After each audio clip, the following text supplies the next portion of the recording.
So now that we've learned the basic ways to add content in ways that we're already familiar, we've got images, text, icons, even video, and we've seen how easy those are to implement. And at this point, we've really basically just built your standard type presentation. Let's even take a preview of this presentation at the moment and see what it looks like.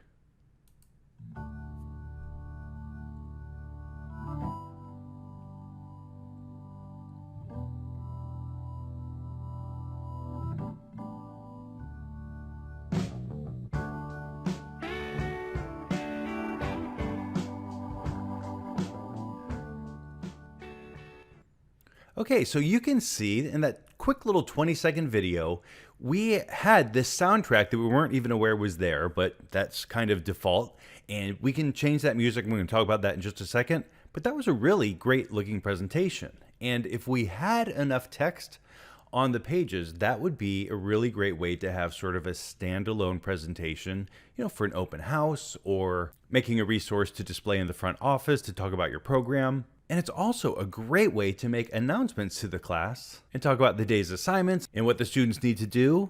And we can show that to the students at the beginning of the class and just kind of have that running on a loop when they enter. And we can also post it online very easily and share every single night with students who weren't there or parents who are curious about what's going on in class, exactly what the assignments are and what's expected of the student. So this is a really great tool to use for self-running presentations. So let's explore just a couple options that we have really quick. First, I want to talk about the resize option, because you can present this in widescreen or in a square format by just clicking a button. Certain social media platforms, this is a better format. Generally though, I create them in widescreen.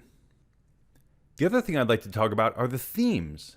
We can just click these different theme options, and you can see that that changes things in our slides. Let's go to this icon slide because it'll just be a little bit more obvious.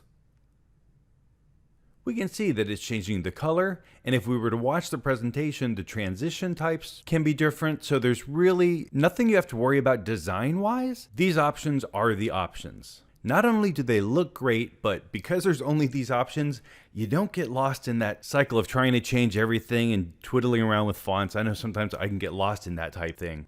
This way I get to just focus on the content, and then I'm sure when I export, everything's going to look great. And lastly, we've got the music. You can see here that we can turn the music on or off and adjust the volume.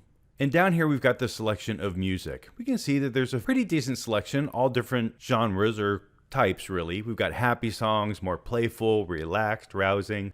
And if you click on the title, that will load that song for the background of the video that you're creating.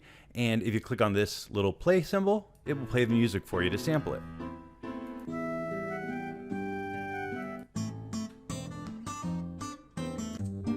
And click again to stop that sample from playing. Up here at the top, using this button, you can also add your own music if you'd like. The exact same way that we added a video a second ago, you just locate that file on your computer. Just make sure that if you're going to share this presentation publicly, that you're using free and open source or Creative Commons music to make sure you don't run into any copyright issues. Now, all of these features are great, but in the next video, we're going to talk about the best part of Spark and how to make really great presentations that are easy to create, very dynamic, and very versatile in the way that we can use them.